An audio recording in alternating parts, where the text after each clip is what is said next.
أسماء البشر ثم إلى النبي محمد بن أبو بكر الحبشي ثم إلى الحبيب أبو بكر بن سالم الحبشي ثم إلى الوليد وإلى سالم على عبد ثم إلى الوليد محمد بن عزيز بن عمر ثم إلى رئيس محمد بن بدر ثم إلى رئيس محمد بن طه محمد صالح بدر ثم إلى رئيس شهاب الدين بن حسن صلى ثم إلى رئيس أبي بكر ثم إلى رئيس حجة عتيقة بنت بديع ثم إلى رئيس حج شعبة بن مجيد ثم إلى رئيس حسن محمد رشد بن مجيد معي ثم إلى رئيس حسن بنت حسن محمد رشد ثم إلى رئيس الجلية بنت حسن محمد رشد ثم إلى رشد بن مجيد ثم إلى رئيس هنية بنت جبريل ثم إلى رئيس أبي بن نضر ثم إلى رئيس عبور بن أجلن ثم إلى رئيس مسجد بنت طاهر ثم إلى رئيس بن عبد الله ثم إلى رئيس عبد المعين بن أجيد ثم إلى رئيس الجبين بنت هجيرة ثم إلى رئيس نور بنت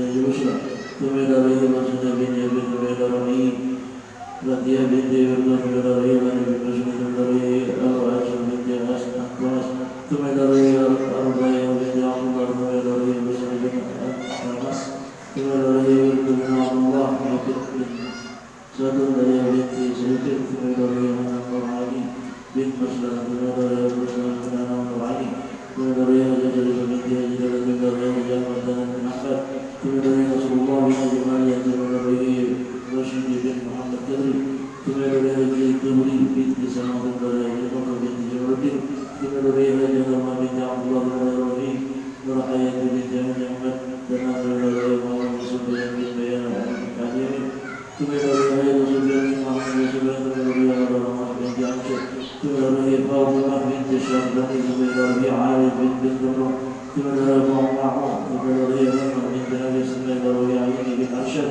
ثم إلى رئيس الله بنت إسرة ثم إلى رئيس أسقيا بنت عامر ثم إلى رئيس مهاجر بن محمد سعيد ثم إلى رئيس جمال جريحة بن لله ثم إلى رئيس عبد الله بن سلام ثم إلى رئيس حجة مريم بنت معين ثم إلى رئيس مسعمة بنت بلال ثم إلى رئيس مسيرة بنت عبد الله ثم إلى رئيس بلال بنت عبد الله ثم إلى سلاسية بنت مساسي ثم إلى رئيس أسرة بن يبي ثم إلى رئيس أسماء بنت أسراني ثم إلى رئيس شيخ الله بن أسراني ثم إلى رئيس أنسي بن أشرف ثم إلى رئيس حافظ بن أرس سفيان ثم إلى رئيس يوسف بن هدي سمع ثم إلى رئيس الله بنت سبق ثم إلى رئيس شيخ الله بن أسراني ثم إلى رئيس أسراني بن يبي ثم إلى رئيس أسراني بنت سبق ثم إلى رئيس وعبانة بن وعباس ثم إلى رئيس حجة علي بنت حجي فاطمة ثم إلى رئيس بن أنصر بن مهدي مالك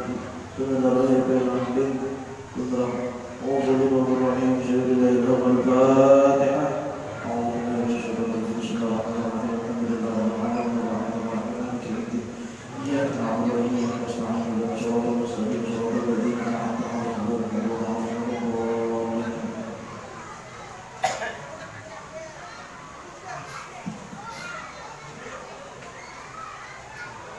بسم الله الرحمن الرحيم الحمد لله رب العالمين حمدا في العالمين المسجد يا ربنا لك الحمد كما ينبغي لجلال وجهك الكريم وعظيم سلطانك اللهم صل وسلم على سيدنا محمد وعلى ال سيدنا محمد في الاولين وصل وسلم على سيدنا محمد في الاخرين وصل وسلم على سيدنا محمد في اليوم الوحيد وصل وسلم على سيدنا محمد في الملأ الاعلى الى يوم الدين وصل وسلم على سيدنا محمد حتى ترد الارض ومن عليها وانت خير الوالدين اللهم اجعله وزورا رب الماء وربهم القران العظيم وما همناه من لا اله الا الله وما سبحناه سبحان الله بحمده وما صلينا وسلمنا على سيدنا محمد في هذا المسجد المبارك هدية منا وعشرة ورحمة نازلة وبركة شاملة وصدقة متقبلة نقدم ذلك ونهدي إلى حضرة سيدنا وحبيبنا وقريتنا وقرة أعيننا سيدنا محمد صلى الله عليه وسلم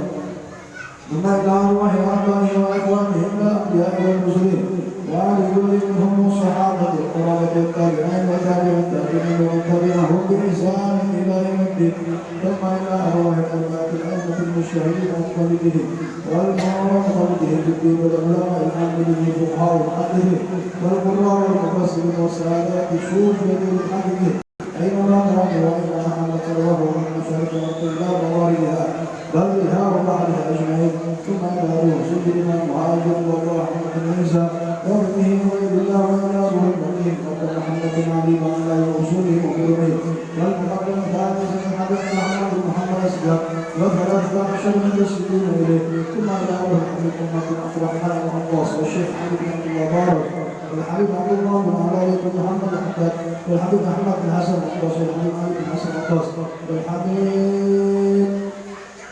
والحبيب سعيد بن حامد الكرم ثم إلى روح صاحب الله الشيخ محمد أشرف البغدادي والشيخ محمد زين بن عبد الغني ثم إلى أرواح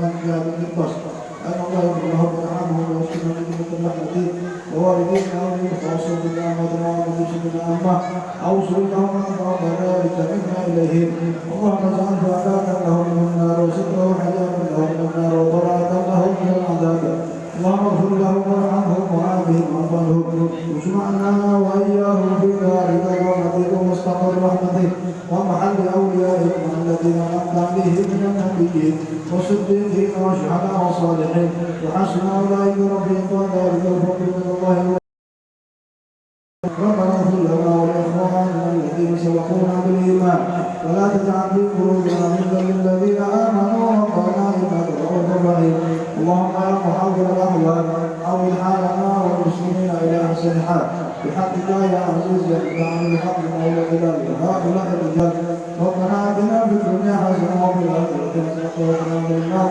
بفضل سبحان ربك رب العزة عما يصفون وسلام على المرسلين والحمد لله رب العالمين. Acara yang terakhir penutup, mari kita tutup acara ini dengan bacaan hamdalah alhamdulillahirabbil alamin. Hadza minni al-afwikum. Assalamualaikum warahmatullahi wabarakatuh. Taqabbalallahu